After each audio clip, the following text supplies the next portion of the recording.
What do you say, everybody? It's time for the postgame show. We got about 5 minutes left in the football game with Chris Daughtry. I'm Mick Gillispie. We want to hear from you. Check out my new hat right here on 3. And this show, you know what this show's all about. We're live from just outside of Bryant-Denny Stadium, Westgate Luxury Condominiums. And there are some Westgate Luxury Condominiums for sale right now. And if you're interested, westgateal.com. They got 1 to 5 bedroom units. You can check out the oversized balconies like we're doing right now. We're at the Skygate Club, which is this giant tailgate party, and that's where we do this show from. But, guys, this is the postgame show on BamaInsider. Like and subscribe. Give the thumbs up. Share and let everyone know that we're going to be breaking down Alabama and Utah State, the Crimson Tide right now with a 55-0 lead, although they just had a punt blocked. So that'll give Saban something to get upset about. But I'll tell you what, Bryce Young, the Heisman Trophy winner, has been putting on quite a display tonight. Call in. Let's hear what you guys think. We'll hear from you, the callers, at 205-850-1994. So jump in. I haven't taken a call in forever. So I definitely want to hear from you guys tonight. Your thoughts on this game. How do you feel Alabama played? What did you think about Bryce Young? What did you think about Gibbs? What did you think about Harrell? I mean, like, what did you think about Prentice? I mean, there's so many different things that we can talk about on here. So 205-850-1994 right now, as this game is kind of closing in on its finale. So 5 minutes left, and Alabama trying to shut out the Utah Aggies that have a bull mascot.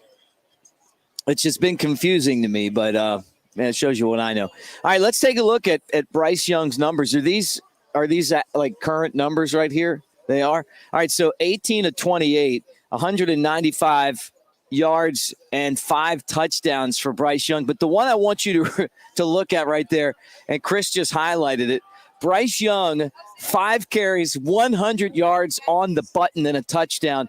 He's Alabama's leading ground game guy tonight. He's their leading rusher, right, which is crazy. Jabari Gibbs, 9 carries, 93 yards. We saw the explosiveness from him in his heralded debut, and he lived up to the hype. I'll tell you what, he was really fun to watch in this game. I felt like Alabama's offense was a little bit, I'm not going to show you a whole lot today, was a little bit, hey, we're just going to do what we got to do. We're going to work on fundamentals. I think there's a lot left in the tank. But how about Trayshawn Holden with a huge game today? But Kobe Prentice, the freshman, he may be the next guy. I mean, I don't know. You guys tell me. Call in 205-850-1994. You tell me what you think. I would not be surprised if Kobe Prentice isn't the next big thing. I mean, he looked the part today. He made some great catches. Really impressed overall with the performance of the wide receiver group. And Bryce Young spread the ball out. Jermaine Burton, the transfer from Georgia, not 1 but 2 touchdowns, 5 receptions, but 2 TDs in the game. So, that was good for Alabama as well. And that's, you're kind of looking at it again like you wouldn't come from Georgia to Alabama if you didn't expect to really touch the ball. And that's exactly what he was able to do. So he made some big plays, as you can see. See if I pull this up here. I don't know if it'll come up. But things are emptying right here. I'm going to take this off for a second so you guys can see that Bryant-Denny is unloading, just like Alabama is unloading on Utah State, 55-0 with 5 minutes left to go in this contest. Not a letdown from Alabama, but I got to tell you that the SEC as a whole today has a whole lot to really hang their hat on. Florida with a win over number 7 Utah. Utah season, as far as maybe getting to the college football playoff, is already in doubt, and with this 12-game playoff coming, these games aren't going to matter like they do now. Like the playoff started today. And that's what made college football what it is, in my opinion. You guys disagree? Talk to me about it. But I'm a 14 playoff guy because this game between Utah and Florida mattered today. And Florida beat them. I mean, you got to give them a ton of credit to win that game, played a physical game against a really good team with a lot of experience and showed up for the SEC. That was, I'd say, one of the big ones. Arkansas beat Cincinnati. I was surprised a little bit with Cincinnati because they were a little bit better than I thought. But Alabama will play at Arkansas later this year. And Cincinnati had another one of those really big games. And then Georgia absolutely creamed Oregon. So the SEC in these non-conference games, again, was great. But it was Bryce Young for Alabama who was just absolutely amazing today. A Heisman Trophy type performance. Back out on the football field, we thought we saw it all from Stetson Bennett against Oregon today until Bryce Young stepped on the field and showed us that you know what? He can run the ball if he wants to, which is just phenomenal. So really exciting stuff for Alabama.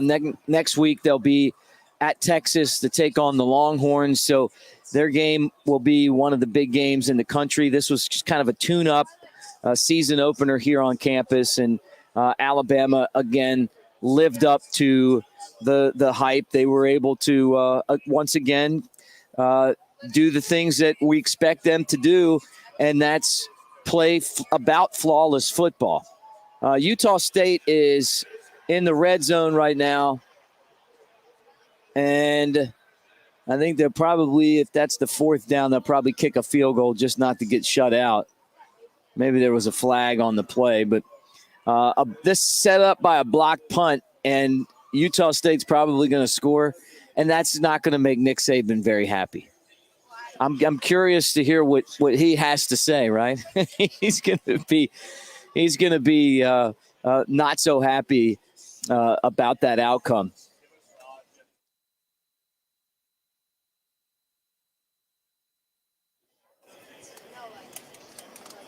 But taking your calls, 205-850-1994, and getting ready. See if I can get Jay Barker to call into the show and get his thoughts.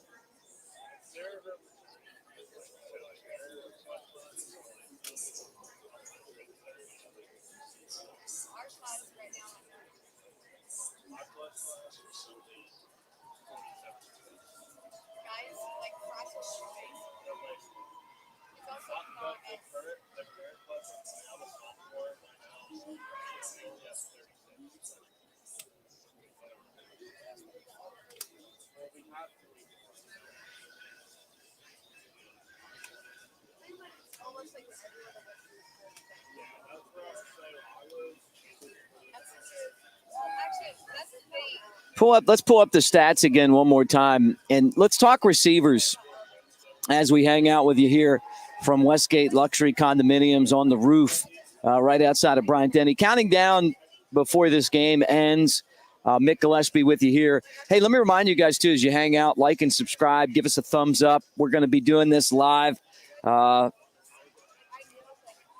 to get some of our friends to jump on with us and just kind of give us their thought. Clint Lamb's inside there. We're going to try to get Clint to help us out as well and let you know what he thinks. But you can see we got the live cam up. People are kind of pouring out of the stadium. This one's over. Alabama is going to be 1-0, a dominant performance. I don't think Utah State is a bad football team. This is a team that won 11 games last year. This is a team that has experience. But today, you saw the power of this Alabama defense, and it wasn't just Will Anderson. I mean, it was a lot of different guys. They were great in the secondary. They were pressuring the quarterback. I thought that To'o looked a lot more comfortable at the linebacker spot today. He was kind of just flowing to the football. They took the run away. They took the pass away. Just an amazing performance by Alabama's defense.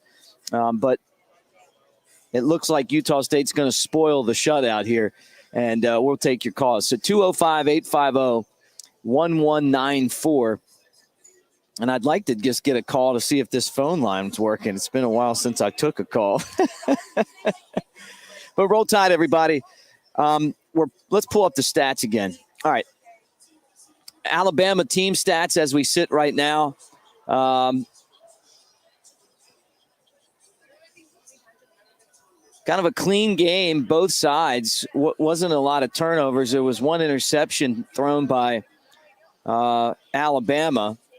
But surprisingly, I figured that we would see some more, kind of going the other way. Alabama actually stopped Utah State from scoring, so the shutout is still intact, and now they're running the clock out at the end of the game. So 3 minutes and 14 seconds left, and, it's kind of getting into that time of the game where Alabama is moments away from a win. All right, let's pull up the wide receivers again.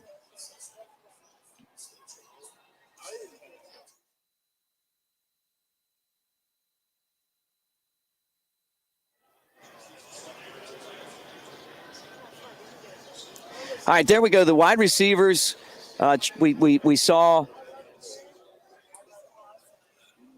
Trayshawn Holden there with 5 catches, 70 yards, a couple of touchdowns. Burton with a couple of touchdowns. Chase McClellan, so good to have him back today. So good to have him back.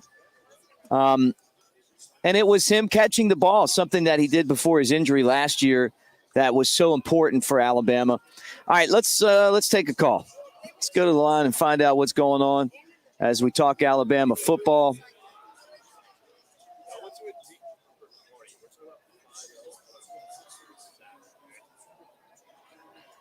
Roll Tide, who's this? Roll Tide, what's y'all? Roll Tide, man. This is Jay from Sheffield. Hey, what's up, Jay? Long time no talk, man. Yeah, man, yeah. Well, I know we doing good today the way we kicked a little boy. Would you have expected any less? Yeah, but I wanted to see us run the ball in between the tackles a little bit better, man. Just a little bit better. But I can't complain. Well, you got a chance to see Jamari Gibbs. The explosiveness is there. You got to remember that this Alabama team is going to Texas next week. And maybe they didn't really show a lot of the stuff that we're going to see next week. I bet you they're going to run the ball a lot more. I really think that. Yeah, I think so too, but still, we still didn't see nobody really move nobody. You know what I mean? Like Ekiyor and Randolph. We ain't really see them dominate nobody on the inside for real, but I can live with it. We got heck of skill positions, and their defense is gonna be real scary, really scary. 55-0. Ty Simpson in the game right now for Alabama. Were you excited about seeing Jalen Milroe and Ty Simpson at quarterback? Yeah, they looking all right. Yeah, they doing. Miro, I feel like he was just a little like a tick off, like he was thinking a little bit too much almost. It just felt like he was just a tick off on some of his throws, but other than that, I like him, man. I think he's gonna be a beast. He certainly looks the part, right? 8 for 10, 76 yards, a touchdown, but he did throw an interception. And now it's Ty Simpson's turn to get out there and work a little bit in a real game, right? I mean, these are big moments. These are big experience moments for players for the future. I mean, we saw last year in the national championship game, if someone goes down, these are the guys that are going to have to step up. And even though it's not, true competition, I mean, the Alabama's definitely just trying to run the clock out. It is a situation where you get to see these guys. How about receiver? Who stood out to you most today in that wide receiver room? I'm gonna say Kobe Prentice, but I like the Trayshawn Holden. I feel like he provided that big body that we've been missing for a while. Yeah, no doubt. I was impressed But with the hey, fact man, that I'm gonna let y'all go, man. Roll Tide, hey, y'all. Roll Tide. I love y'all. Roll Tide. Hey. Will Anderson for Heisman. Will Anderson for Heisman, man. Roll Tide. Thanks for calling in. Well, that's our first call. So I guess we're off and running now. 205-850-1994. If you want to talk about tonight's game, I know that it could be a little sacrilegious to actually start to talk on the post-game show before the actual whistle blows, but this thing's been over for a long time. Alabama, a dominant performance, both sides of the ball against Utah State, and they pitch a shutout, and there you go. Rammer Jammer's officially playing behind us. TVs here are like maybe 20 seconds behind, but here we are. Compliment to Chris Stewart on the call today. Listened to a little bit of the game on radio. Thought Chris did a great job. Loved the chemistry with he and John Parker Wilson. The play-by-play team in for Eli Gold. All of us praying for Eli's quick health recovery, but a good game to listen to. Those guys sounded like they've been a team for a long time. Let me throw this up there now. Boom. There it is. Final. Alabama 55, Utah State nothing. All right, call in 205-850-1994 and let's talk about this game and your thoughts. We'll hear from Nick Saban. Don't even make that raindrop face over there, Chris, because my tracker here says no rain. No rain for another 60 minutes. Yeah. If it started to rain, I'd have to throw you off the side of this building right here. So we set up outside. All right, let's go back to the quarterback stats and take a look at those again. Yeah, what a game for Bryce Young. 18 of 28, 195 yards and 5 touchdowns. He looked a lot more comfortable today, even compared to last year. Not that he wasn't, confident last year, but he's got another year. This is his second year starting. So you talk about all the experience of all the games that were played last year, swing that all the way through, going to the national championship game, coming up empty, winning the Heisman Trophy, winning the SEC title, and then the offseason and the workouts and everything else. And what a weapon he is at the quarterback spot. Just comfortable and, in command. It didn't really look like that he really missed a step with this offensive line and, kind of rebuilt after losing Evan Neal last year. The wide receivers caught the ball. That was something that I wanted to see today. They're going to be able to catch the ball. If the ball gets thrown to them, who's going to make the plays? And we saw that the guy, if your number was called today, you pretty much stepped up and made the catch. So, that was something good for us to kind of have an idea of as we take calls at 205-850-1994. I want to know what you guys think, though. What were your thoughts on the first game of the season? Was this everything that you expected to be, or were you let down a little bit? It seemed like Alabama was without a tight end, as far as someone that was going to really be able to get out there and make some plays in the red zone. Obviously, with Latu not dressed out today, but they're saying that he's got a chance to play at Texas next week.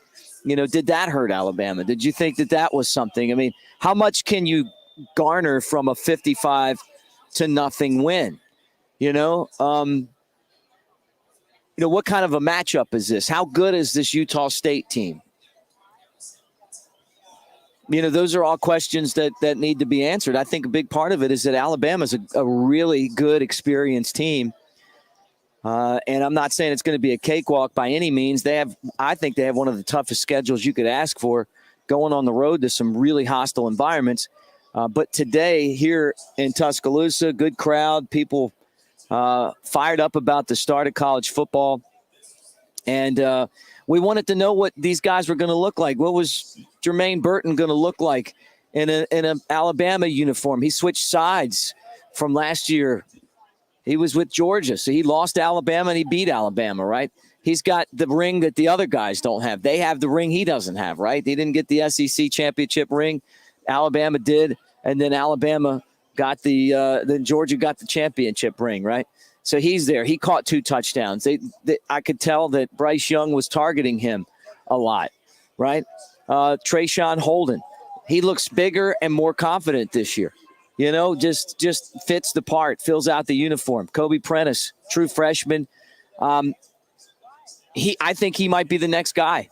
I was thoroughly impressed with him, not just the 5 catches and 60 yards, but just his ability to catch the ball, to get open. And then Bryce Young, you know, able to find these guys and swing the ball their way. I mean, no one does it any smoother and better than Bryce Young. All right, let's go to the phones and take some calls. And again, you're hanging out with us on the Bama Insider YouTube channel after the game. Who's this and where you come from? Yes. Hey, Mick, I actually love the show, and first-time caller, this is Jay Barker. Jay! You're supposed to say first-time, long-time, brother. That's what you're supposed to say. First-time, long-time. Well, I watch it all the time. I'm saying first-time caller. That's awesome. Well, Jay Barker, my partner on Crimson Tide Headlines. We're sitting here on the roof at Westgate, Jay. I had to get your opinion. We miss you, you know, being out here right now. But, wow, I mean, that defense will look really good, really stout. They did. I'd say just coming together. And, you know, last year we talked about just kind of new guys filling in and really getting to know Will Anderson, even though he played a little bit the year before. Dallas Turner really stepping up. Henry To'oTo'o looks so much comfortable tonight in this defense, getting guys lined up. And you just got to feel like Coach Saban and his staff are really pleased what they're seeing on that side of the football. But watching that offense tonight, man, Bryce, again, huge day for him. 5 touchdowns through the air, 1 on the ground. The most yards he had, all of last year. 100 yards on 5 carries, 18 of 28, 195 yards throwing the ball. So very impressive, making good decisions at the line of scrimmage, getting guys lined up and just cool and calm under pressure as he always is. Yeah, let's talk Bryce Young. I mean, he just – look, I never felt like he wasn't confident or anything last year, but he just looks so much more into what he's doing. It's just like you get the feel that this is his team. I thought they were his team last year. You know, how do you get better as a Heisman Trophy winner? You just do. And I could see a huge growth in him tonight. Yeah, he seemed a lot more comfortable early on, especially. And I tell you, Mick, the thing about him is that, again, all the guys believe in him when he's out there, with his underneath center and shotgun. They believe that he's going to make plays, that he's going to extend plays, and he continues to do that. I thought tonight was important for him to create some chemistry with Jermaine Burton. He got the 2 touchdown passes with him and some excellent calls there by Bill O'Brien, and they did a great job on the offensive staff as far as preparing them, getting them ready for this. I was very impressed with the young receivers. I mean, again, we've talked about as far as Kobe Prentice out of Calera, Alabama, the job that he did tonight. Also, Holden. I mean, what a night for him. 5 receptions, 70 yards, 2 touchdowns for Trayshawn Holden. So this receiver group, I mean, it's probably 6 or 7 deep, maybe more. And, you got a number of guys, too, at the running back position. You know, Jahmyr Gibbs had a couple of big highlights throughout the night, and very impressed with the offensive line working well together. I mean, this is a group that hasn't played, at all together as a group, and a lot of, guys that have had inexperience. But, I think for them, they got to be excited about what they're seeing on both sides of football. You can't let the block punt happen at the end of the game. Coach Saban is probably so frustrated by that, but the defense held up and kept the shutout. Yeah, and I was watching that, and I thought, you know what, that's exactly what Nick Saban's going to be talking about, was that block punt. Like, no matter what happens, he's going to focus in on something, and the block punt came. Yeah, you talked about the wide receivers, and I think you brought up a great point. How about Kobe Prentice? I mean, for the guy's first game, he may be the next guy. I mean, he just looked the part. He just I don't know why. He just passed the eye test to me. Yeah, all fall off. long, we've heard so much about him and that they were so impressed with how he's playing. He ends up with 5 catches, 60 yards, 12 yards per catch. He didn't get any touchdowns, but still you can tell that he's going to be an explosive player for them. And again, Jermaine Burton, Trayshawn Holden, I mean, that's just your starting guys doing a great job. Jason McClellan actually had a nice game coming out of the backfield with 2 receptions, 25 yards, and also the 2 touchdowns. So there's a lot there that Alabama's got on that offensive side of the ball as far as explosiveness, playmakers. I'm excited about this team. I mean, Utah State is not much to compare it to. Next week's going to be a real test on the road, but I think it's a great start for this Tide team this year. And Coach Saban goes 16-0 now, and it starts at Alabama. Yeah, that's crazy. That is absolutely crazy. The SEC, Jay, I don't know if you saw, but pretty big day for the conference as a whole. I mean, every year you say, well, it's the best conference, but that win that Florida had over Utah, I mean, that to me is impressive. Look, I know it's a home game and all that stuff, but I just didn't expect them to show up and play that kind of a game. And then the way that Oregon got drummed by Georgia and, Arkansas beat a pesky Cincinnati. This conference this year is stout. Oh, it is. And I tell you right now, I put Georgia as my number 2 right now going after this first week. I mean, they look phenomenal on both sides of the football. And Stetson Bennett, again, just, making plays like Bryce does with his feet, moving around, buying time, making the throws. And they're just really confident with him being at that quarterback position. But, yeah, Auburn over Mercer, 42-7. Mississippi State beat Memphis 28-3. You got 35-14 South Carolina over Georgia State. 42-31 Vanderbilt over Elon, which you saw the other night. The 55-0 with Alabama over Utah State, and then Georgia 49-3, which is dominant over number 11 Oregon. 31-0 over Sam Houston for Texas A&M. Florida, as you just talked about, 29-26 over Utah. 31-24 Arkansas over Cincinnati. 37-13 Kentucky over Miami. Ole Miss 28-10 over Troy. The SEC dominating, and Vanderbilt's win last week as well, 63-10 over Hawaii. Yeah, they're 2-0. They're 2-0. I mean, that's something right there, right? They're coming to Tuscaloosa. What if they come here undefeated? Think about that matchup. Alabama against crazy. So if you and I'll tell you again, we talked a little bit about this last week, and I don't understand why. Why did Utah throw the ball again inside? They're late in the game. Throw a fade route. Throw a corner route. It's my man or no man. It goes out of the end zone. You kick the field goal, you tie it up. I mean, good for Florida. Good for Billy Napier. I love Billy Napier. Loved him when he was at Alabama and, then went on and had success. And then now at Florida. But what are these play callers? I mean, I just don't get it. Throwing it over the middle like Nebraska did it last week. Yeah, right. Yeah, look, it's a different time now, though. You don't see that a lot anymore, and it's crazy. How about the? Did you catch any of the North Carolina at Appy State game? I did. Wow, wasn't that something? That was unbelievable. Well, and the quarterback Bryce is actually he's the nephew of a former player at Alabama, Mickey Kahn, who's now the defensive back coach at Clemson. That's his nephew. I actually texted him right after the game and said, look, man, I'm so proud of him. He played so good. Had a couple missed throws here or there, but, man, he fought, competed against that North Carolina team, and I thought they were going to pull it off at the end. I was pulling for him. But he was a kid that was at Clemson for a while, transferred over to North Carolina, and has made well of it. And hopefully for him, they'll have a great season. Awesome. Well, let's give out some game balls, Jay, before I let you get back to your night. And it's always great to hear from you. By the way, everyone, you can hang out with Jay and I every Tuesday and Thursday at 2:00 when we get together for Crimson Tide Headlines. We'll have a lot to talk about this week, Jay, going into this matchup with Texas coming up on next Saturday. Be an early game. But give out some game balls. I want you to give out an offensive game ball, a defensive game ball, and then just one random ball. Oh, man, it's going to be easy on offensive defense. I mean, I'd give it to Bryce Young, the performance he had, and on defense, I'd give it to Will Anderson because both of those guys have been just tremendous leaders for this team heading into spring, after that loss against Georgia, all the way through the fall and summer workouts and stuff. Getting into there, Will with another dominant presence tonight, but just the leadership from him on that side of the football. And who's the other one? You said just a random one? Yeah, just, you got to give out three. You just for someone, for whatever reason you feel like they deserve it. I'm trying to think. Yeah, probably either Burton or Trayshawn. I mean, as far as holding, what they did as far as the 2 touchdowns. But I thought Jahmyr Gibbs looked good as far as running the ball. He had a few opportunities there, had that one big run. But, I thought they played really well tonight defensively in the defensive backfield. I thought they played really well. Eli Ricks should have gotten the offensive pass interference there on that one call. I think that was him guarding the guy there late in the game. But Coach Saban's got to be impressed by what he saw and happy about him. And there'll be a lot of things to look at. It's never as good as you think, and it's never as bad. Once you put the film on and look at it as a coaching staff and as players, you begin to see things that you can correct and get better at, things that maybe weren't, quite as clear on the field while you're playing.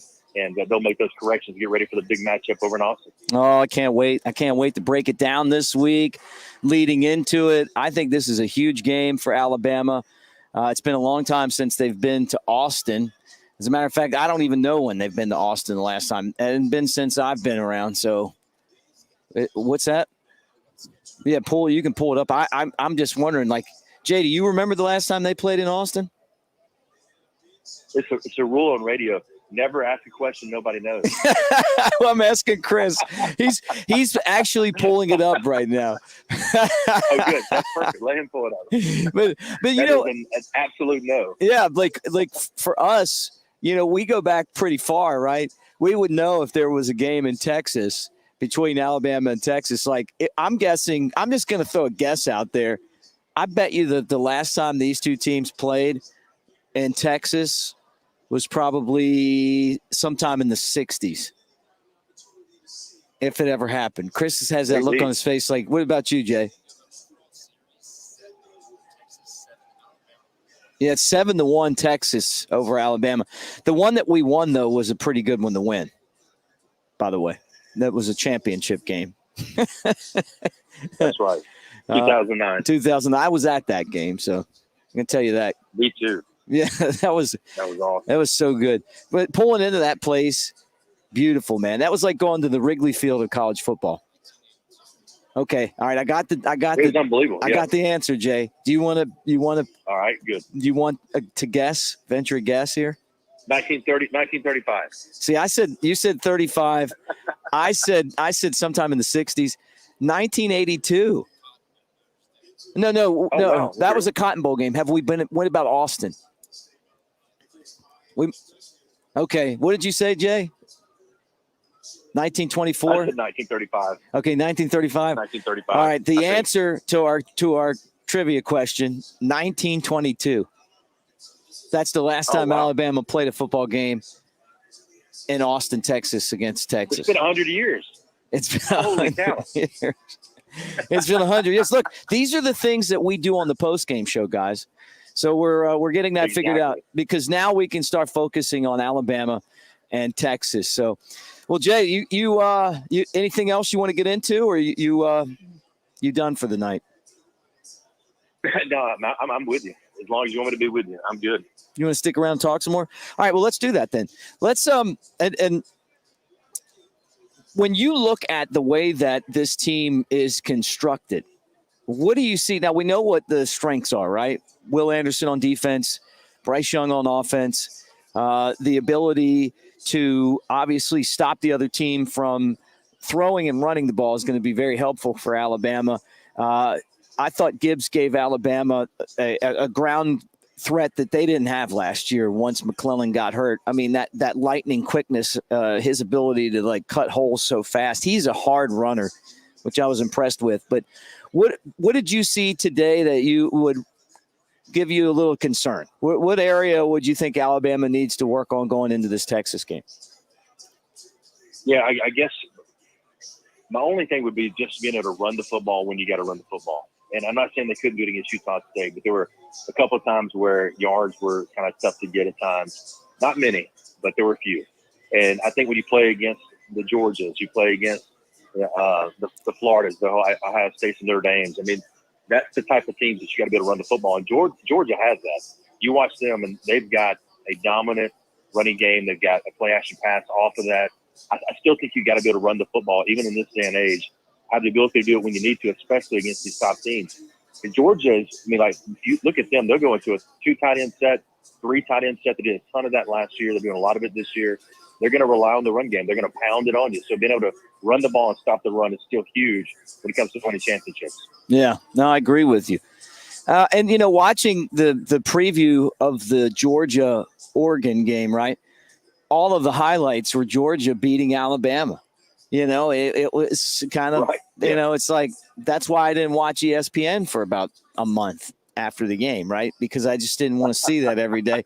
And then I'm looking at it, I'm going, is this team going to be able to beat Georgia if they face off eventually? And I know this is the rat poison that Nick Saban hates, but, I'm just looking and I'm going, the eye test, and I'm watching Georgia move the ball and run the ball and block, and they're good on the line of scrimmage. But then I watch Alabama, and I'm really excited to see how Alabama progresses from week to week, right? I mean, this was the first game of the season, and they looked like a very focused, well-oiled machine. Next week they'll go to Texas, and I think that's a great environment because people are going to be crazy down there to, make noise and disrupt Alabama, and we'll see. And last year, Alabama was not a great road team. They won the games, but remember they struggled against Florida, or they had the big lead. They couldn't quite put it away, and then all of a sudden Florida got back in the end. They struggled against Auburn. They could have lost that game, right? So it's not a guarantee that this team's just going to go in and stop Texas if they don't, continue kind of what they did tonight. Yeah, play clean football. Don't make the penalties. Don't make the mental mistakes. Get lined up and all that type of thing. Just the little things. Because Saban talks about, look, all these guys have a ton of athletic ability, a ton of talent. It's now just about the mental side of the game and having a mental toughness about you. And, but I think Alabama is going to be good. I really do. I think what I saw tonight, and it's very impressive. I think Bryce, he looked very comfortable back there. I thought the defense looked really good as far as making adjustments at times when they needed to, when they went into fast tempo.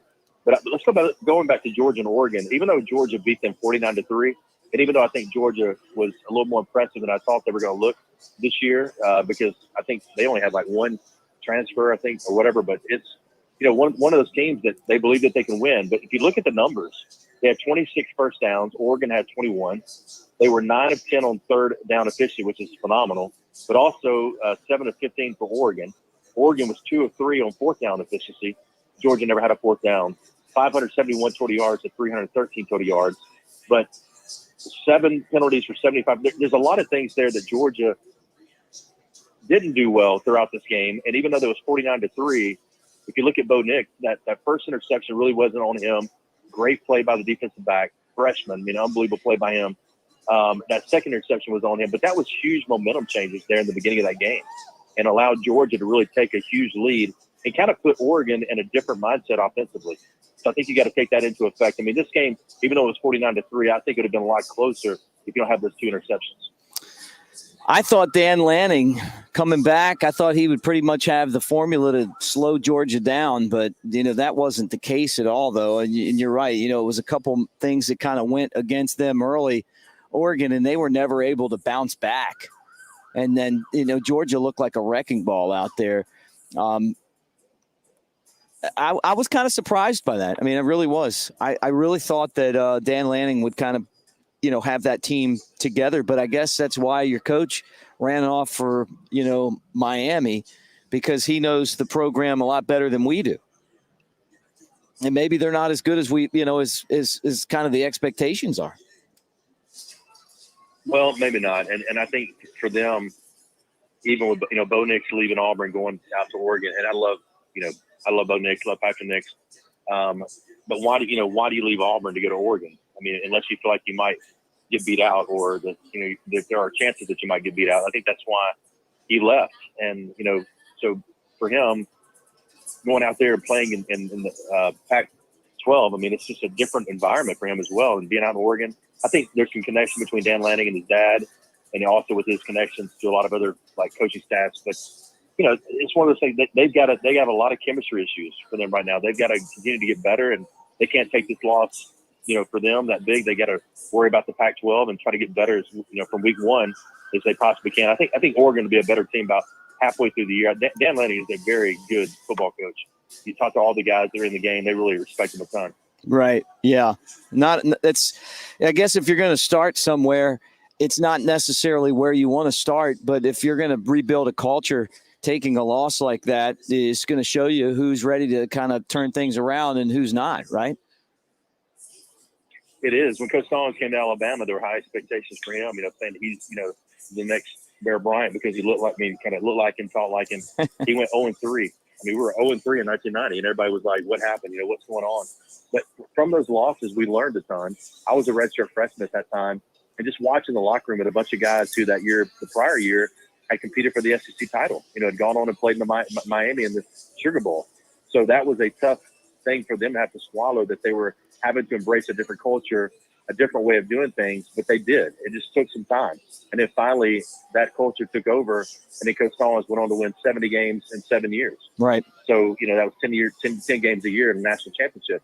It just takes time to build that, and you just got to stay committed to what you believe in. And he did at that time. And that's what Dan Lanny's got to do over to Oregon. If he truly believes in what he's doing, then he's got to continually sell that, go through some of the tough times, and then continue to build the program, recruit the right players in. Oregon is a national brand. They should be able to recruit whoever they want. They got plenty of money. They should have a ton of NIL money. Transfer portals there. Go build your team. Yeah. All right, Jay, this is something that I should have talked about last night on the tailgate show, but I didn't. But I'm going to talk about it with you right now. And I'm going to preface it by saying I'm not a fan of college football playoff expansion. And I'm going to tell you the reason why is because today the playoffs started in college football. Oregon losing to Georgia, right? Utah losing to Florida. To me, these are playoff games. It's the best regular season in sports, period, in sports, not just, in college sports. It's the best regular season because it's a playoff, and by expanding to 12 games, these games become a lot more meaningless. That's my opinion, but it's been voted on, and apparently as early as 2 seasons and as far as 4 seasons, we're going to have a 12-team playoff. It's going to be one where the conference champions get in. So we're finding a way to put the Pac-12 in. We're doing our best to get the ACC in when their teams might not be that good. And I don't know. That's my thought. You tell me yours. No, I agree, because you're going to get the conference champions get automatic bids. So you're going to have maybe a conference like the ACC or the Pac-12 or even the Big 12 that are down right now. The Big 10 and SEC are dominating, the college football landscape. And so if you look at it from that standpoint, then you're going to get, the conference champions in. What does that mean? You know what I'm saying? What does that really – if there's no real competition? Just like today, Georgia beating them 49-3, that's number 3 versus number 11. It's a preseason poll, right? But still, that's the kind of games you're going to see early on. Now you might get some upset, and I agree with you.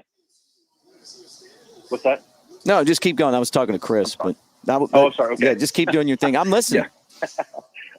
Yeah. So you kind of got it today with that 11-3 matchup with Georgia and Oregon Ducks. Even though with that, it's just preseason. It's nothing else. Now the other thing is, when you look at it from, I agree with you. I like the BCS to a degree, but then I kind of like the 14 playoff because I feel like it has benefited the SEC more than anybody else. And I think every time they expand it, it's only going to benefit the SEC and the Big 10 right now. Right. That's where your strongest teams are. So no matter how you expand it, you're still going to get most of the teams are going to come from the SEC and the Big 10. So maybe it's a benefit. I don't know. It seems like they're just trying to include everybody, and they want some group of 5 teams to have a chance to get in as well, to keep everybody interested in the playoffs, everybody engaged. And as I talked to you last week on our headline show, saying, well, at least now you can hold up a banner. You can put a banner in your stadium saying, hey, we made the playoffs, because there's now 12 teams. And I don't know how meaningful that will be. Maybe it'll be great. I think this is more about TV money. It's going to go from a $600 billion net for the CFP to about $1.2 to $1.5 billion in net for the CFP with this expansion of the 12 teams, the TV contracts and all that. So money is what rules it all. Yeah, and that's the point to me. It's that, we're doing all this for money, right? And I guess that's what makes the world go round. But it's they try to preach inclusion, but it's not about inclusion. No, it's about the dollar. It is, right? And maybe it's good for us. We get to do a couple more tailgate shows, and we get to do a couple more weeks of, of football and stuff. But I wonder if this is good for the players. You've been through the wear and tear of a season.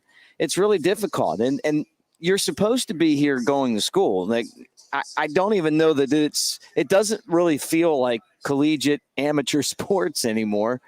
And then now we're trying to create this NFL style, like playoff system. To me, I mean, you've been through it. I mean, would adding 3 or 4 more games or 5 more games or 6 more games, would that have taken a toll on you back then? It would. I mean, it would have, but I think that what they're looking at is saying, okay, well, we're going to go to maybe possibly 2 teams playing 17 games, 4 teams playing 16 games, 8 teams playing 15 games, and on and on. So I think they're looking at it that way. And they're on the flip side of that saying, but we gave you NIL. We're giving you transfer portal. So it's almost like they're going to add games like the NFL, and they're negotiating in a sense in their own minds with the players and justifying it. But there's no players association like the NFL on behalf of the players. Right. So I really think through all this, you're going to see a player association come about to help manage all this for the players. What would that look like? I don't know. I think Mick Gillispie should head it up. I'd be like Jimmy Hoffa. I'd do a good job, and then eventually I'd be under the stadium over there, like with cement shoes, like this Lake Mead. Have you seen Lake Mead out in out west? It's like drying up, and they just keep finding all these mob guys that are like in barrels and stuff. Right. That's a lot of those got to tie in with unions too, right? From back in the day. Look, I don't know how this is going to turn out, but I think you're right. I mean, it does make sense that they're going to have to do something in that capacity, because this has become a labor thing. This isn't like watching the amateur Olympics. I mean, these guys are making big money. They're riding around in big time cars. They were getting paid. Some guys were getting paid before, but we wanted to bring it above board, and now it is, right? But that also changes it from being, an amateur thing to a professional thing, and now we're turning it into the playoffs. Do you think that we're going to be able to maintain a level of competitiveness with just take the teams in the SEC? Are all the teams in the SEC besides Vanderbilt going to be able to be competitive? And the reason Vanderbilt's not competitive is that they've chosen not to be competitive. They have everything that they need to be competitive. Right. They have decided to put their money in other places that they're getting from all of this. They're getting paid on all these other teams that are bringing in big money. They have chosen not to be competitive. That's probably why if I was commissioner, they would be in the ACC, and I'd probably get West Virginia or some other school. If we're turning this into a league, then that's the kind of move I'm looking at. I'm the kind of guy that they're 2-0 right now. They're 2-0 right now. I'm the kind of guy that might look over at Mississippi State and be like, I might rather have Oklahoma State. That might be sacrilegious, but you're trying to. I think. Yeah, I think the thing is that there's just so much that I feel like there's not a lot of. I don't want to say that there's not a lot of long-term thinking, I know the guys making those decisions have thought about it a lot, but I do think over the last 2 or 3 years that it has been a lot of, hey, let's do this because we got the big TV contracts coming up. Let's satisfy the players with NIL transfer rules. We don't want a players association. We don't want to make it to where there are labor laws in college football. We don't want to make this, but they put no guardrails up. I mean, finally they did on the transfer portal, but they still have not put many up on NIL with the collectives and everything else. So I think you're going to see a move back to, with the NIL back to universities, allowing more control for them and allowing them to kind of deal with the different collective groups and stuff that are going to go out and raise support like booster clubs do in high school, and then be able to pay the players based on that.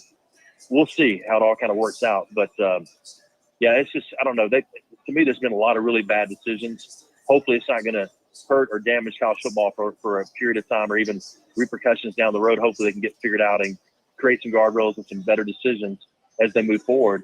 But I don't know. I mean, it's just been like they're just kind of like throwing things to the wind and saying, let's see if it sticks. Let's see if it works. instead of having a real plan behind it. Yeah, Jay, look, the comment section's blowing up right now. I mean, these guys are over 300 comments deep, and we appreciate it. Guys, keep it up. I want to throw one up here. Chris has done a great job of throwing these comments up, but this is the one I want to, throw up from Bama fan, because this is what the college football playoff is going to be, right? It's just going to be more of this. We seen what happened to Michigan and Cincinnati in a 14 playoff. He's exactly right. There's only been like 3 good games. You know what I mean? Like, it's like we're going to sit around and watch more bad football because everybody was convinced that Cincinnati was going to be able to compete. They couldn't.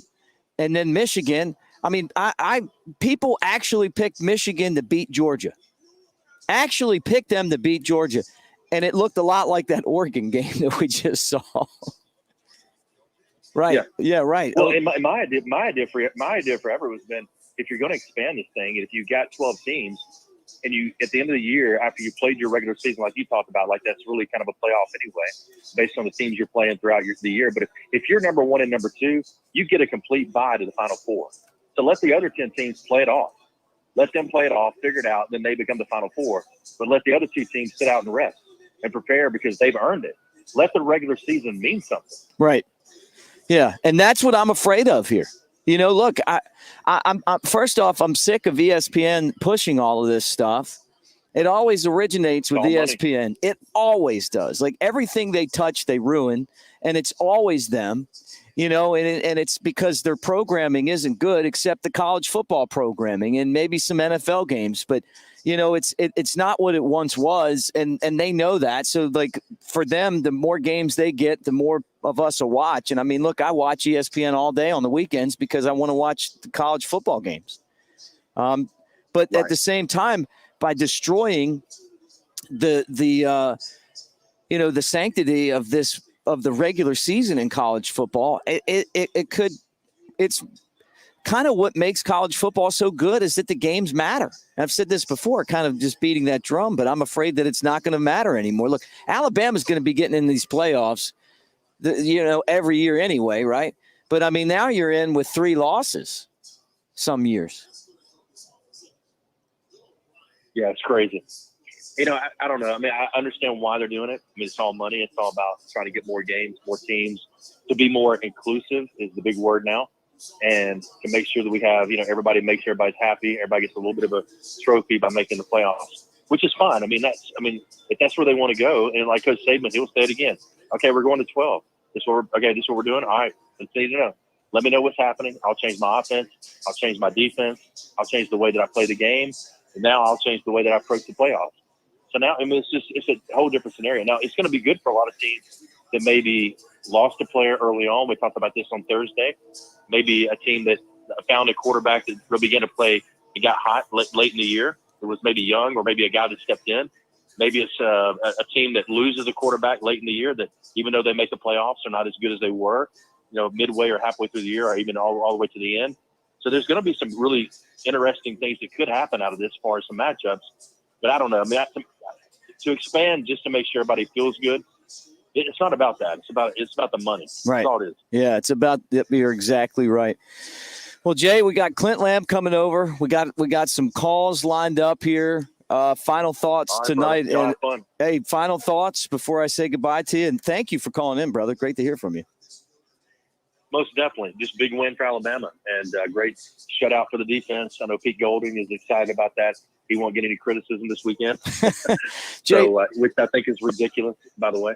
But hey, I'm excited about this team. I think they're going to be really good. And my final thought is, I saw Braxton more tonight on TV than I saw him all his whole career.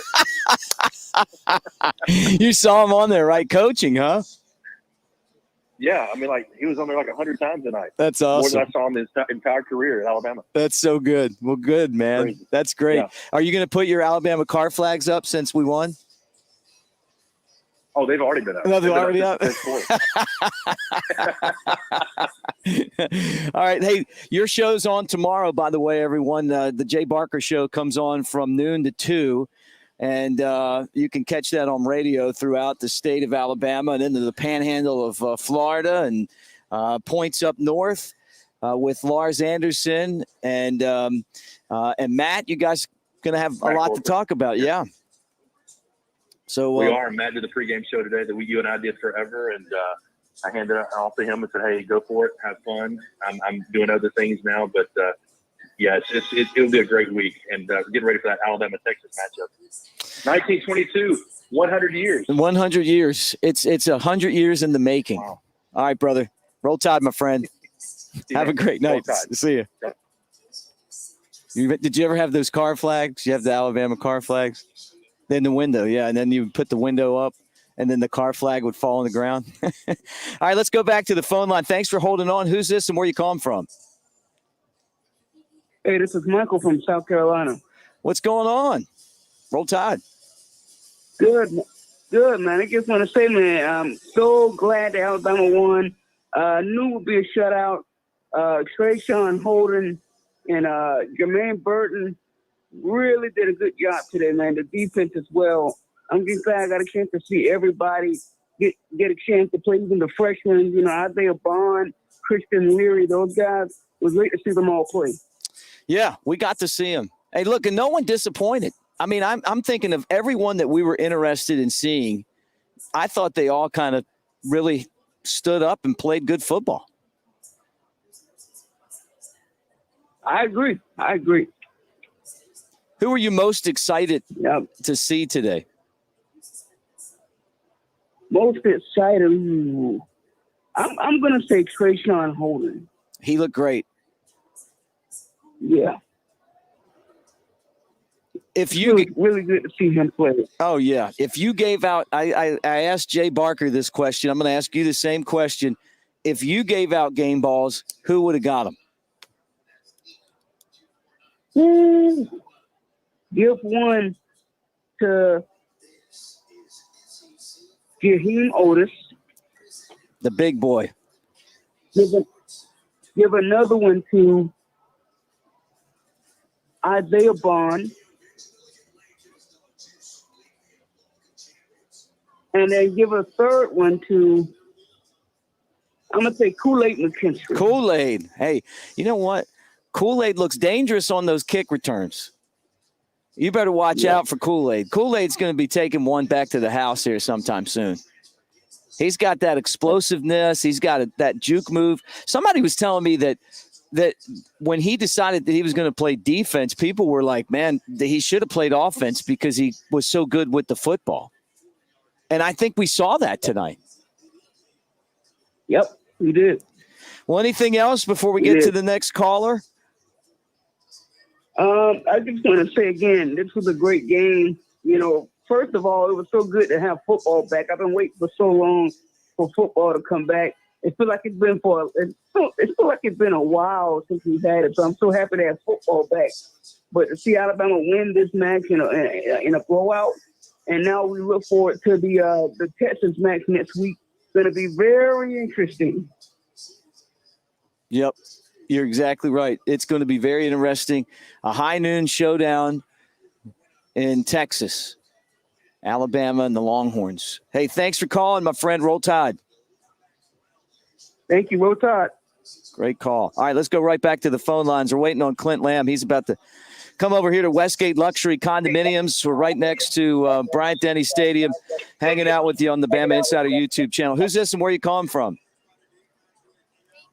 Kate Immel from Daphne, Alabama. Well, how are you doing tonight? Good. How are you? I'm doing great. Well, tell me what you thought about the game. I thought it was good, but what do you think? Do you think they should have pulled Bryce Young before he got hurt, or do you think they should have kept him out? I didn't see him get hurt, but I think that you want to keep him in the game for one reason, and one reason only, is that it's the first game of the season, and even though it was a blowout, next week they're going to be on the road in Texas. So you want him to get the feel of playing 4 quarters of football. So, you know, even though it kind of felt like we could have seen a lot of the younger guys earlier, we were kind of in a spot with him where Nick Saban has this philosophy of playing these guys all the way, you know, into the 4th quarter. So I understood that was probably what was going to happen going into the game. Who did you like to see tonight?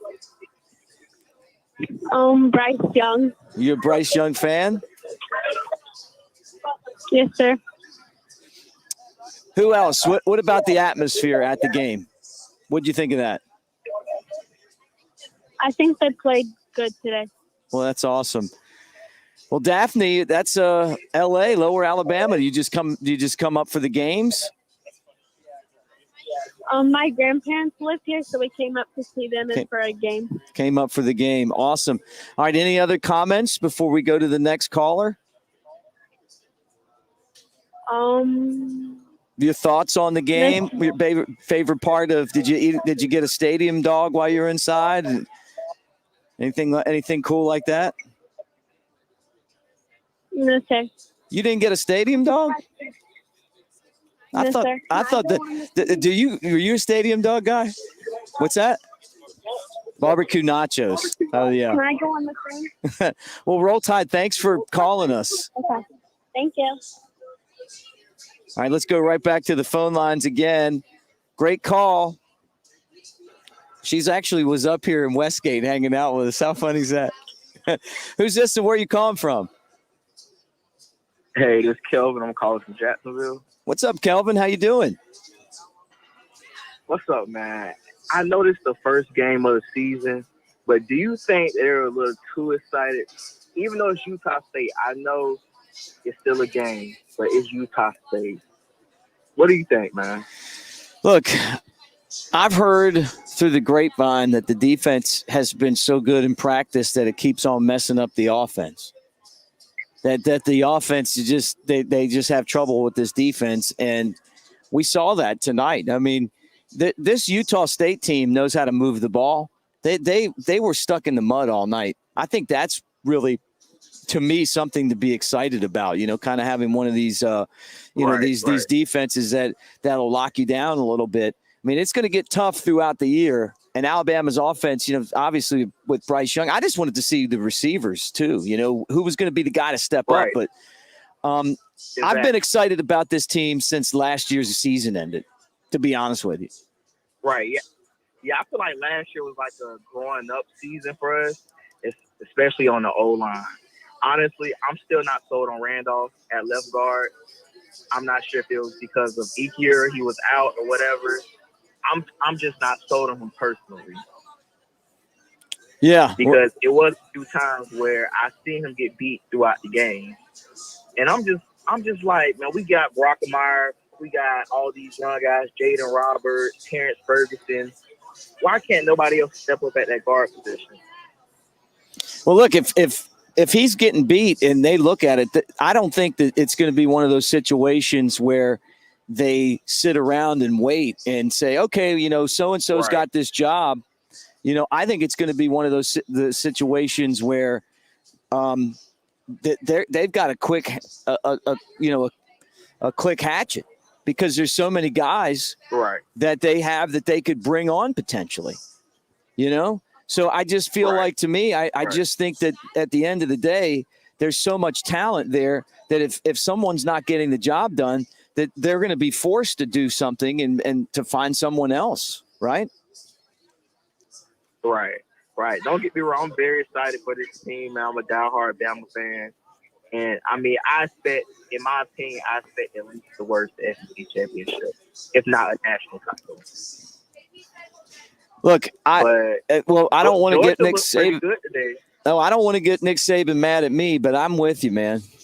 I think that I think that the potential is there for that if this team doesn't win some kind of a championship, then it's going to be a disappointment. Right. And I think that for them, it's going to be all about basically living up to their potential. And I think that's one of the reasons that Nick Saban came out so strong this week. That was like, hey, man, we got to worry about Utah State. And then we got to worry about Texas. And then we got to worry about Louisiana Monroe, right? And then we got, so I think that Nick Saban was making a really big point this week as far as, hey, you know what? The thing that could stop this team is if they start listening to all of us which I'm doing here tonight. I mean, I've got a whole pile of rat poison in my bag right here, right here. Right. But that's just kind of the way it is. That's the way what we do.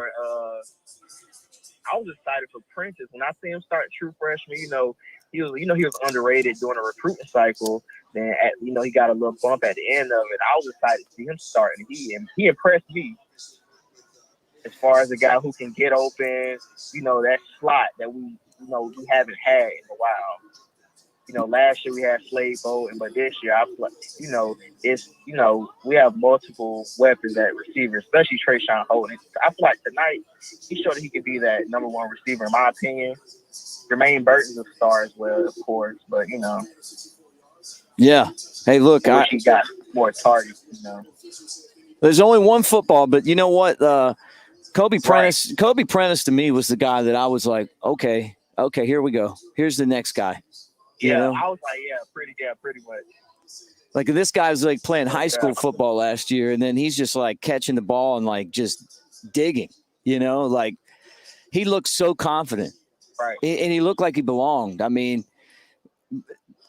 we kept wondering who the guy was going to be. It could very well be Prentice, and if it is, he could be around for a long time catching passes at Alabama. All right, well, we got Clint Lamb here. Final thoughts? You want to give a couple of game balls out before we bring on Clint Lamb? Yeah, man. Game balls. First one, Trayshawn Holden. J.C. Latham, right tackle.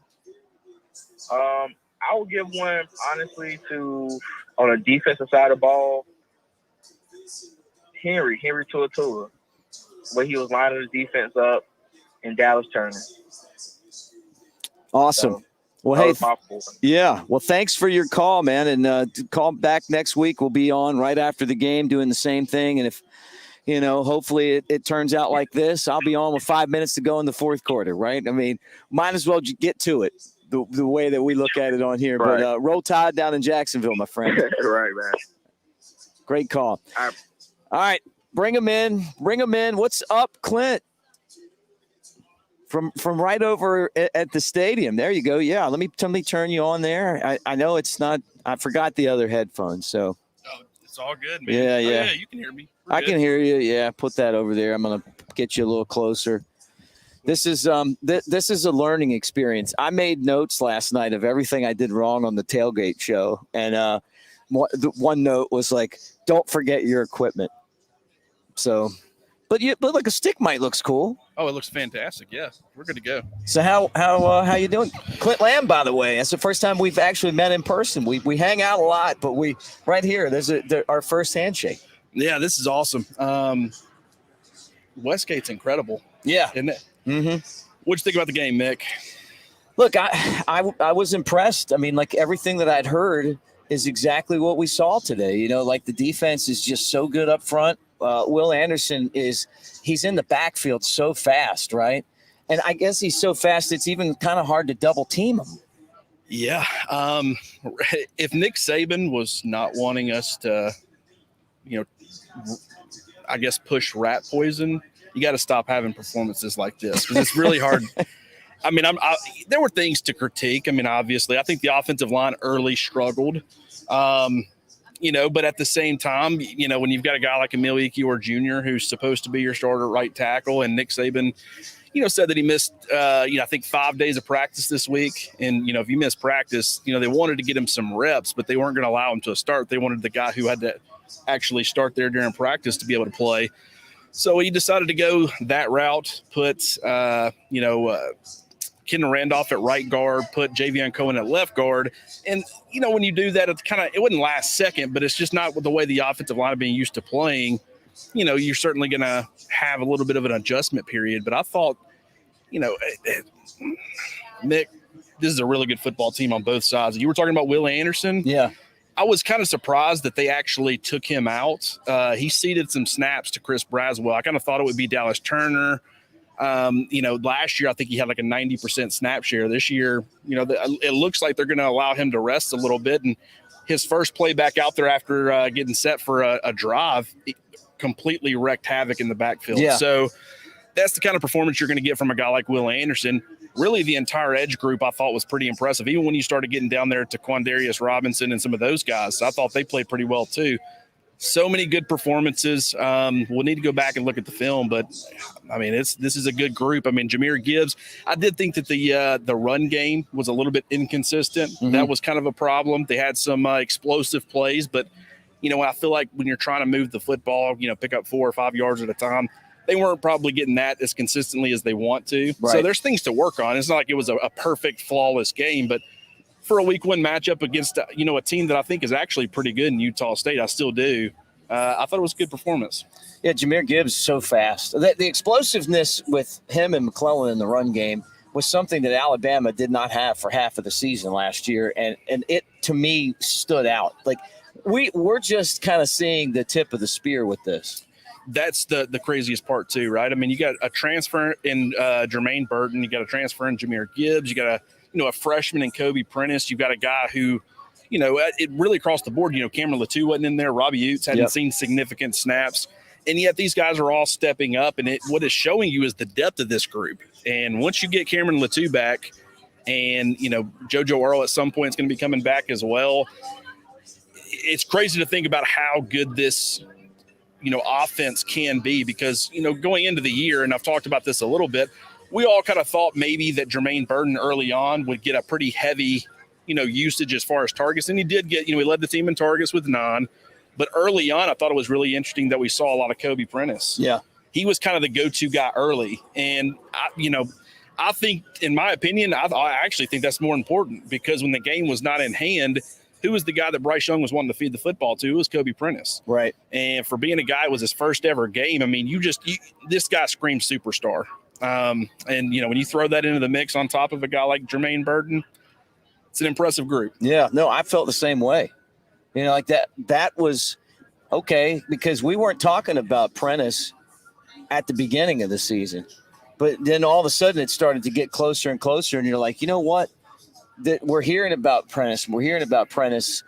We saw him in the depth chart, and then today we see why. He just belongs. He looked like a third-year player out there, at least. And he had great chemistry with Bryce Young. They were on the same page pretty much from the first snap, and they allowed him to do a lot. I mean, it wasn't like they played him as a slot-only guy. They lined him up as a perimeter receiver. They had him in motion a ton.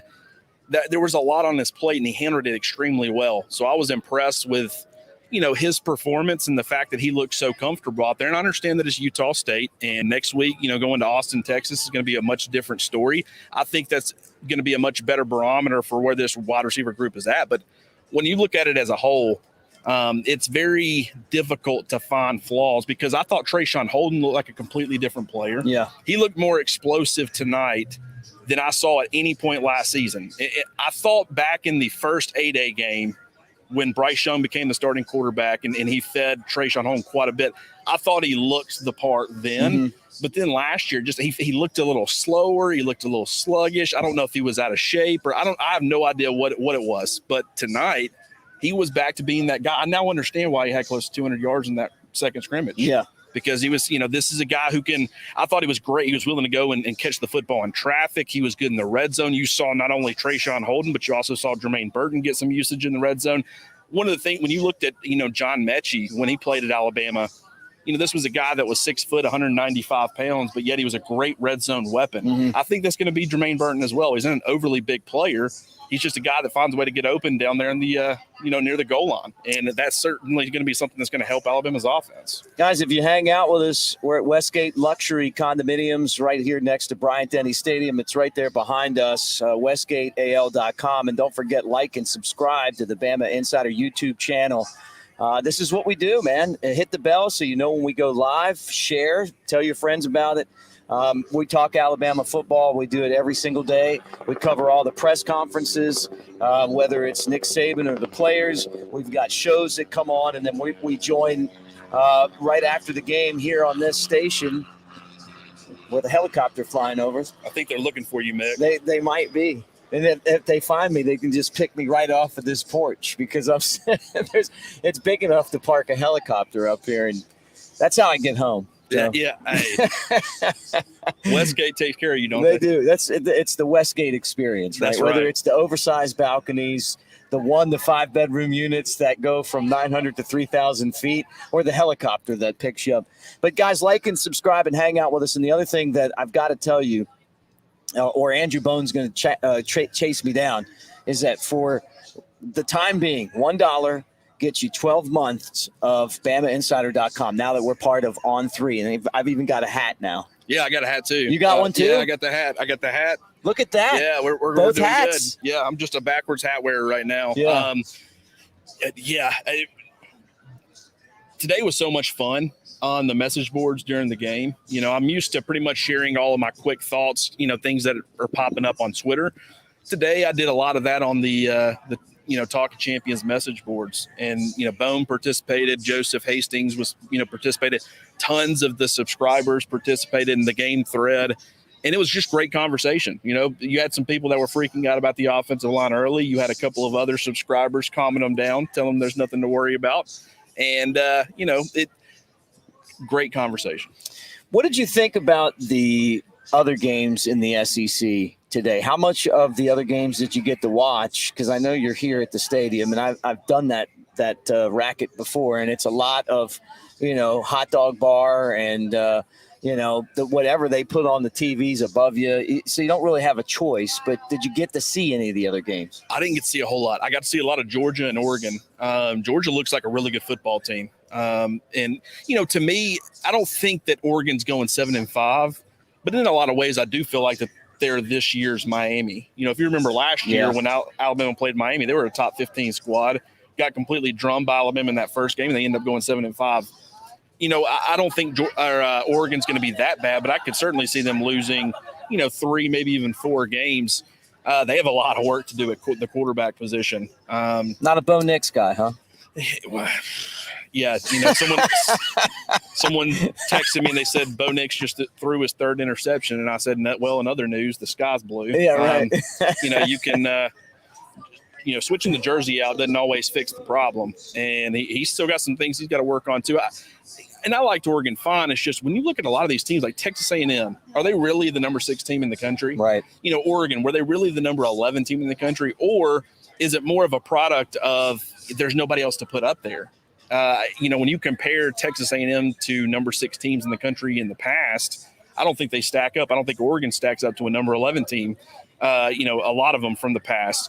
It just seems like right now there's a reason that everybody's saying that it's Alabama, it's Ohio State, even though Ohio State offensively, that was one that I didn't get to watch it, but scoring 21 points, and they were they scored like 10 at halftime, maybe? I watched a lot of it. I got to tell you, I don't know. I will be very curious to go back and watch the tape on that because that's shocking to me. I thought that Ohio State was going to pretty much be able to do whatever they wanted to with Notre Dame's defense, especially their secondary. I don't think their cornerback play was great last year unless they've just made a lot of substantial improvement. That's a shocking score. So I'll have to go back and watch and see what happened with them. But, I think that right now it feels like it's Alabama, it's Ohio State. Now you've got to put Georgia in that conversation after the performance. But, we'll kind of have to just see how it plays out because after those 3, it's very difficult to find, a team that's really looking like a really strong playoff contender because I thought that Utah was going to be one of those teams. Right. And they lost. Yeah, me too. I mean, I was shocked by that. I'll tell you this story. I'm on the show called Players Club with Jim Dunaway and Lance Taylor, and we basically just pick games on Thursday, right, which I love doing. And I said, looking at the Notre Dame Ohio State game, hey, Ohio State's better. They got, the best quarterback in the country. But basically laid the whole thing out. And I'm like, there's just no way Notre Dame can win. So I'm picking Notre Dame because I know me. Yeah. Like with 17 points, right? Right. And then I'm watching the game and I'm going, you know what? Notre Dame's defense is a lot better than I thought. Ohio State is Ohio State. They beat up on teams, but then there's games like that. They did win the game. It was at home, but you know what? Notre Dame was number 5 in the country for a reason, right? I mean, and I just didn't know what the reason was at the time. But, the biggest shocker to me was I really thought Utah was going to go in and manhandle Florida. Florida looked organized today. They looked fast. and they were resilient. Like they'd fall behind and they'd come back. And the quarterback was so fast, Richardson. Like they've been talking about how good this guy was going to be, and he could never stay healthy and all that. He was good today. And that's another one that I really want to go back and watch because, we talked about it last night, right? I mean, it was I felt like that Utah had the kind of team that could go to Gainesville and come out with a victory. And that's not something that you always feel confident about. That's a tough place to play. And they've had a lot of success in opening week games in the past. But, when you looked at the, both sides of the football, Utah returned a lot. And, with the head coach that they've got, I thought that they were well equipped to be able to go to the Swamp and win. And I did see some of the highlights, and especially right there at the end, you're down there near the goal line. You got 30 seconds left. You're only down 3 points, if I'm not mistaken, and you throw an interception and that loses you the football game. So, it's not, who knows what would have happened if they just would have been able to kick a field goal, send it to overtime, or score, obviously score. But, there was, and I've said this all throughout the offseason, Florida in the East, LSU in the West. Very difficult to predict exactly how they're going to look. I really want to see LSU tomorrow night against Florida State. Can't wait. But, Utah is a good football team. I don't want anybody thinking, hey, they weren't who we thought they were. I just think that, Florida playing at home and the fact that you got an X factor like, Anthony Richardson, it just proved to be too much for, a team like Utah to be able to travel. I mean, how much further could they have traveled across the country, right? I mean, it's pretty much from one corner to the other. So, give Billy Napier a lot of credit for being able to pull that out. That's how you start your season, with the way that they've started kind of turning things around on the recruiting front. You start getting some positive momentum going here, and a lot can happen. So I'll be curious to see, what they're able to do moving forward. Will you go to Texas? Do you go on the road? I typically do, but I don't think I'm going to go to Texas. I think we decided that my time would be better spent here as far as, being able to do what I have to do. We were talking about the travel aspect of it, and it's a long drive. Yeah. And so I'm not. It's still possible that I end up going, but as of right now, I think I'm going to stick around here. But you'll be at the Florida-Bama, won't you? I'll be at the Florida-Bama. Look, and that's the travel I do. I go from, here to the Florida-Bama. Chris is actually coming with me. One lesson I learned from radio, okay, when I used to do the radio postgame, is that when you do this show, the postgame show, don't drink Bushwhackers because they have 151 in them. I'm a huge Bushwhacker fan. But don't drink them before the show. Drink them after the show. Now, what's the repercussions if I drink them before the show? Have you ever seen Barney Fife, the time that Otis put moonshine in the water cooler? Yeah. That's what happens. Yeah. Okay. So you wait till that. I could think of worse things, but the thing about it is this audience would probably love it. Yeah. I mean, who knows what you'll get out of me if we get to that point. It would be so much fun, right? We'd be really getting into it. No, I'm just kidding. It's a fun place to go and hang out. I love the fact that that's where we're going to be talking about football. And what I've learned is that before COVID, you would go to all these events and, you'd go to all these press conferences and everything. And then post-COVID, it's like so much of this stuff is digital now, like there's really not much more that you're going to glean being there or not being there, just because of the way that you're so restricted on the stuff you'd find out anyway. Yeah. Right. Right. And by the way, I really hope you don't enjoy depth charts because that Nick Saban told us during his press conference after the game that we might have gotten our last depth chart. Really? Yeah, he wasn't happy with the way that we all reacted to it. We focused too much on the depth chart, and so he wasn't very happy about that. It's like if you cover a player and you're too positive about him, it's rat poison. Stop. You're filling his head with nonsense. If you talk too bad about him, you're criticizing him. You're hurting his confidence. If you talk about the depth chart too much, then he doesn't want to give you a depth chart anymore. We don't go to practice anymore. So we're running out of ideas, Mick. I'm going to need you to get creative. Look, I'm going to tell a story here. This is a true story. I was doing sidelines years ago, sideline reporting for a football game. Alabama was playing Chattanooga, okay? And it wasn't ESPN, I don't think, but Chris Stewart was doing play-by-play on TV. And I think it was Tyler Watts with him in the booth. I can't remember for sure. But Nick Saban had just come out and said that he was angry at the fans for leaving early in these kind of games, right? And Mal Moore was the athletic director, who always reminded me of the guy from Naked Gun. You know, like he kind of stumbled into the job. You know, I was never really impressed with him anyway, to say the least. And I just remember I'm on the sideline and it was a blowout, and they bring not Mal Moore. I'm sorry. I was about to say, you're not impressed with Mal. Okay. Bill Battle. I love Mal Moore. Yeah, I was in like, so many right, ways. yeah. So many ways. I don't know where you're taking that. Maybe you've had one too many bushwhackers. No. Mal was awesome to me. That started in college radio. Misspoke. Bill Battle. It's Bill Battle. Gotcha. And so Bill Battle, Mal would have never done this, by the way. Bill Battle gets on and he's like on TV, and he's like, well, it's hot out here and Alabama has a big lead. So if you guys go, if people leave, it's okay today. And I just remember being on the sideline, like I'm listening to my IFB and I'm going, okay, yeah, this guy's not very smart. He obviously doesn't realize that this guy right here, Nick Saban, calls the shots.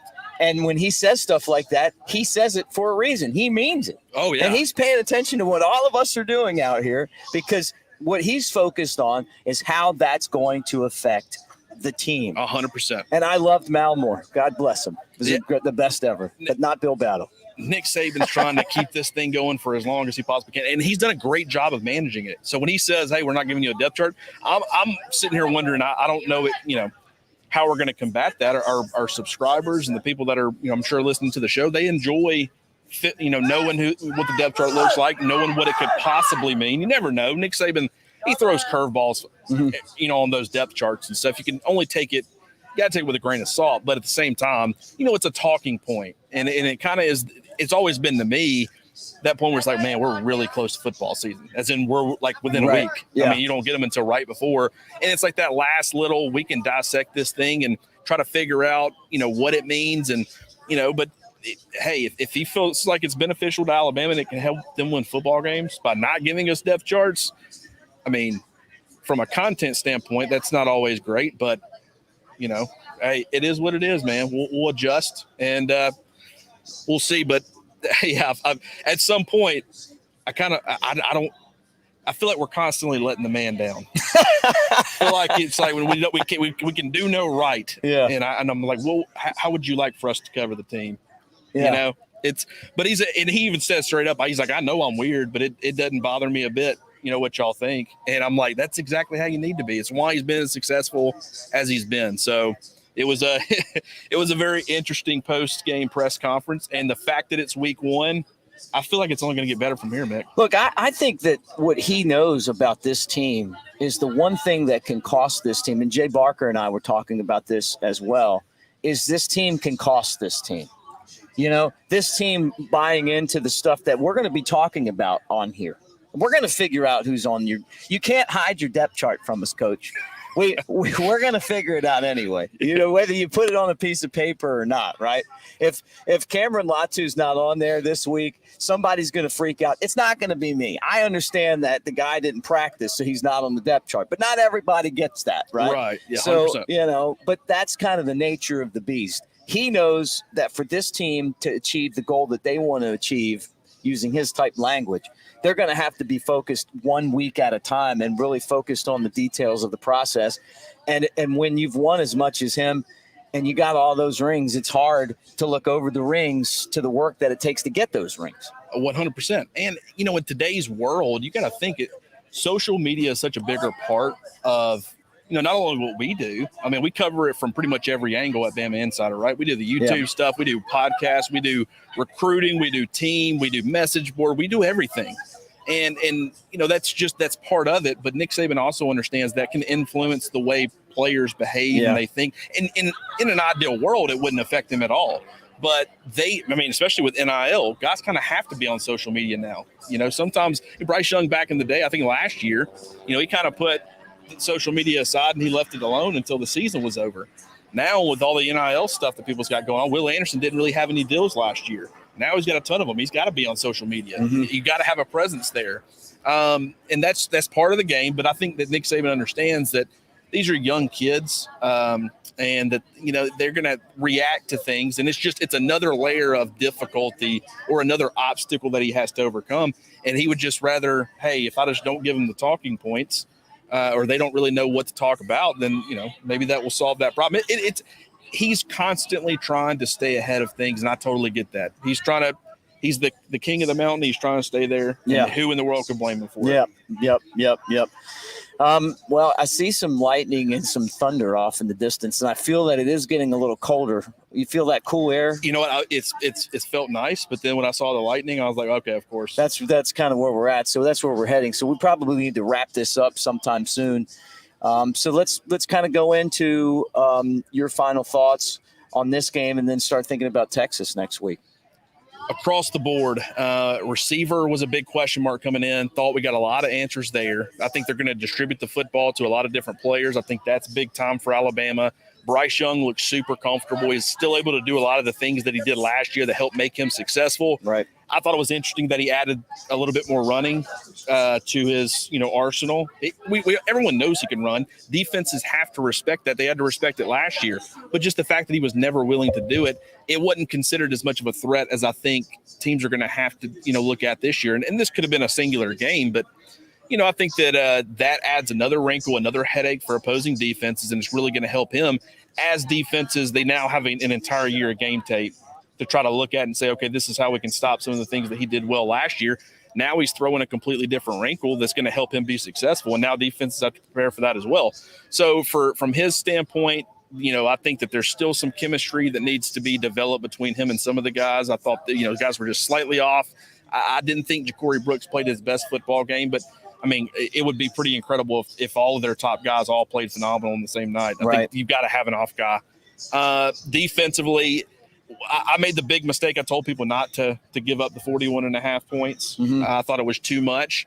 What I didn't think about is, even though I think that Utah State has a pretty good offense and they're pretty balanced, the bottom line is that if I've spent the entire offseason talking up a potentially historically good defense, it doesn't matter who they're going against. They're going to be able to limit their success. And for a team like Utah State, saying they were good didn't mean that I thought that they were, USC's offense or whatever. But point being, both sides of the football, really good shape. And, Will Reichard looked good across the board. It seems like this team is heading in the right direction. This Utah State, you can only take away so much from it. But I think looking ahead to Texas, there's a lot to be excited about if you're an Alabama fan. And now Nick Saban's got to manage some of this success they've had today with his team. Do you know the last time that Texas hosted Alabama in Austin for a football game? No, when they first scheduled the game, I went and looked at it, but I don't remember. It was a long time. I know that. Yeah, 100 years ago.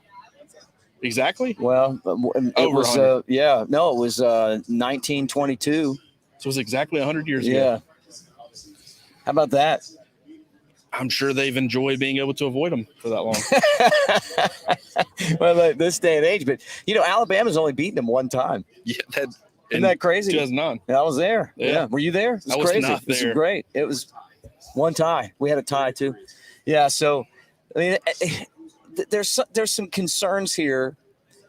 First off, Steve Sarkisian knows Alabama. They're going to be fired up. Georgia. That's true. So that's why I took Georgia. I took Oregon like a dummy. Yeah. Look, the game I thought I knew, I went against myself and won. And then the other one I picked like I thought and I lost, so. I thought Ohio State was going to destroy Notre Dame. I was super confident in that, and I was super confident in Georgia destroying Oregon. Those were the two and I went 1 for 2 there. So, yeah. We're not as smart as we think we are sometimes. No, we're not. We're just a bunch of guys that like to cover sports. That's right. Like to talk about it. You just never know how good a team's going to be in the opening week, especially in today's college football with all the transfer portal stuff. So we learned a lot this weekend. We'll continue to learn as the season goes on, and hopefully we start getting a feel for some of these teams because, Alabama's got a lot of, Arkansas and Cincinnati. That was another game. Good game, too. I watched that. I thought that Arkansas was going to beat them a lot worse. And they did get up by multiple scores at multiple points. That was a game that I was able to watch a little bit as well. But, Cincinnati kept battling back, and that's a program that it doesn't look like they're completely going away after having a lot of success last year and making it to the playoffs. No, I agree. I was I thought West Virginia, the officiating was terrible against West Virginia in that football game. But I love that there's games on all the time right now. I don't need the NFL to ever come back. Like, this would be fine with me, let's have a big game, I would love it if we could, because tomorrow night we got LSU and Florida State, and I think that they're fairly evenly matched. Yeah. And then you got, obviously Clemson's probably going to completely destroy Georgia Tech, but we got a football game on Monday. So we got college football on Sunday and Monday. If we could somehow manage to, set this thing up where we can get this every week, it'd be great, I'd right? be in heaven, Mick. Yeah, look, no one even watches Monday Night Football anymore for NFL. But if you put big college games on Monday, it'd be amazing. What do you got going on this week? I know you'll be on Monday Night Quarterback right here on the Bama Insider YouTube channel. Yeah, we're keeping this thing going, and now things get interesting, right? Because it's not, Alabama only plays a few games a year where you say, okay, everybody knows Alabama's going to win. It's a matter of how much are they going to win by, and that's kind of where we were at this week. I don't think anybody was concerned that Utah State was going to threaten Alabama's, a victory. It was just, are they going to cover the 41.5 or aren't they? Yeah, right. That's 90% of what we talk about. Next week, going to Austin, the fact that they're playing in, at 11 a.m., that's something that I don't think enough people are talking about. This is Texas. This is their comfort zone. Yeah. How many times has Alabama played a subpar opponent early in the day and they came out extremely flat? I mean, even, looking last year, the year before, even the teams that have won national championships, when you got to play early and you're not used to it, you're used to those night games where you've had all day, you've got a routine. So I think that gives Texas a little bit of an advantage. I don't think it's going to make that much of a difference, but we're looking at this game and we're saying, okay, it is possible that Texas could beat Alabama. So that I think it's a completely different approach. It's going to be a lot of exciting conversation this week. The Steve Sarkisian, Nick Saban conversation, I guess Jaleel Billingsley is suspended, but, talking about what's going on with him. Is he suspended again? Yeah, I'm pretty sure he's suspended. Yeah.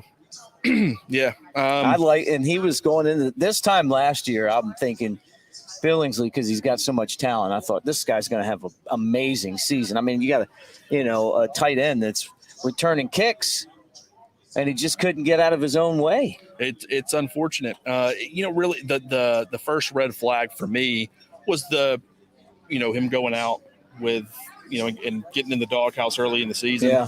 When I don't know if it was vaccine related. I just know he did some things he wasn't supposed to do, and he was some places he shouldn't have been.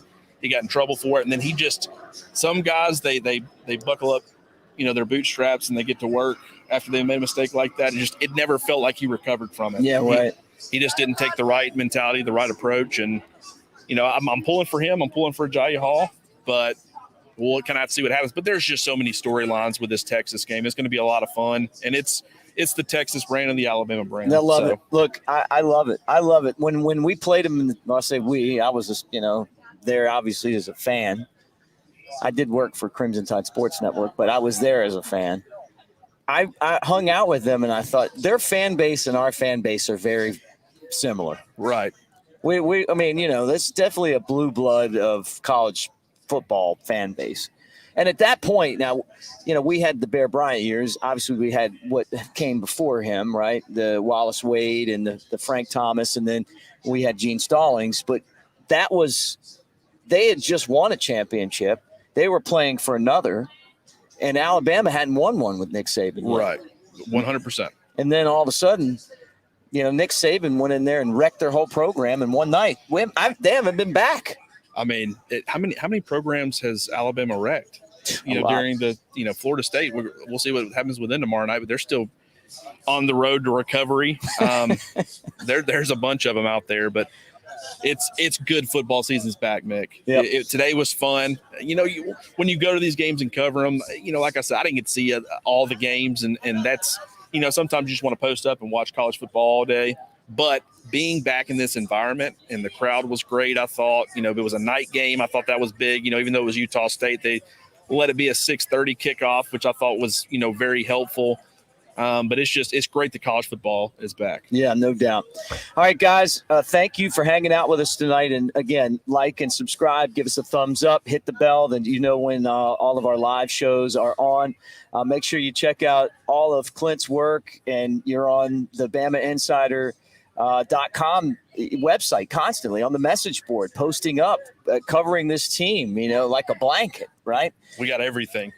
Sometimes we talk about maybe having too much content, and I'm not kidding when I say that. Right. Just with all the different writers that we have and the inputs, Jimmy and I, when the depth chart, maybe we single-handedly are the guys that pissed Nick Saban off, because when the depth chart broke, me and him broke down all of our thoughts on the offense, on the defense, and he did the exact same thing in completely separate articles. So sometimes we got to get together and say, okay, maybe we're throwing too much out there, too much content, but that's a good thing if you enjoy reading stuff, right? Yeah, no doubt. All day today, I was like, because our show last night, you hit the clip of Nick Saban, and it's like, if Nick Saban says something bad, it's not bad. Have you noticed that? Yes. If we say something bad on here or on the radio, it's bad. Right. It's a whole different world for him. Hey, I can only dream of being in that position someday, where I can do or say no wrong. That'd be pretty sweet. No, I love the guy. I mean, I really 100%. do. But he is a one of a kind. He is, and he is playing 3D chess all the time. Yep. He is 5 steps ahead at all times. There's a method behind everything that he does, and I've never seen anything like it. And I don't know that we ever will see anything else like it. No, and I've told people from the highest in sports, it's just such a difference. It is such a difference the way that this guy's able to keep focused through all the success. And I've never seen anything like it before. Maybe Bill Belichick, but I haven't been around him. Yeah. I mean, and that I think Nick Saban gets a lot of what, how he approaches things. But I think he's mastered it even to a point that Bill Belichick hadn't, to be honest. I mean, it's just everything that he does. He's so into his routine, and the highs, the lows, nothing gets him too out of kill. And I think that if, anybody could apply that to their lives and be a lot more successful, he's just done it to a degree where the only thing that is ever going to slow that man down is age. Yeah. And even still, I don't even know if that's going to slow him down. I saw him the other day. He's got father time in a headlock. I think he does. He looks younger. He does not look like 70 years old. I'll tell you that. Him and Willie Nelson. Yeah. They're ageless. Guys, so get a full year of Bama Insider on 3 for $1. You get 12 months for $1. It's your chance to sign up, coming over with us. We left one site and came to On 3, and honestly, I can't be more happy with the way that things have happened here. It's been like I said on the show yesterday. It was like the New World Order. No, not the New World Order, some political group, but when the Hawkster joined the Outsiders, the Wolfpack and wrestling, and then the Macho Man, and then you turn around and it was like, oh, that's what this feels like to me. Like just all these really successful people kind of coming together and pulling in the same direction. We want to give people fans a product that they've never had before, and we're not going to stop until we get there. So just the fact that we have so many different personalities and different ways of providing content for people, I wake up every morning and honestly, I feel extremely blessed to be able to do it, because I know I see what's happening behind the scenes. I know where this thing is heading, and I know that we're only scratching the surface right now. I'm excited for people, but I'm also, extremely grateful to be a part of it. Yeah, me too. That's well said, Clint. All right, guys, special thanks to Westgate Luxury Condominiums. Find out more at westgateal.com. You can, if you're in the market to buy and you want some real estate, it's right next to the stadium. I mean, literally, there's the camera shot. It's on the table facing behind us, like through the clear glass up here on the Skygate Club deck. So the oversized balconies, you got great parking here. You got these amazing kitchens in there, 1 to 5 bedroom units that go from 900 to 3,000 square feet. You can rent them if you're coming into town, or you can buy them and then rent them out, or maybe you can live in them. It doesn't matter, but this is the best of the best. It's luxury right next to the Walk of Champions, Denny Chimes, the Quad, the Strip, everything that goes on in Tuscaloosa. It really centers where we're sitting right now. Special thanks to Kyle Henderson, obviously, for all the help that he gives us, for Chris Daughtry and Clint Lamb, Jay Barker for jumping on. I'm Mick Gillispie. Thank you guys, the callers and the comments, and all of you guys watching for being a part of it. Final score tonight, 55-0. A skunking. Alabama beats Utah State. We'll talk to you on Monday night with Monday Night Quarterback. Until then, have a safe evening, everybody. So long.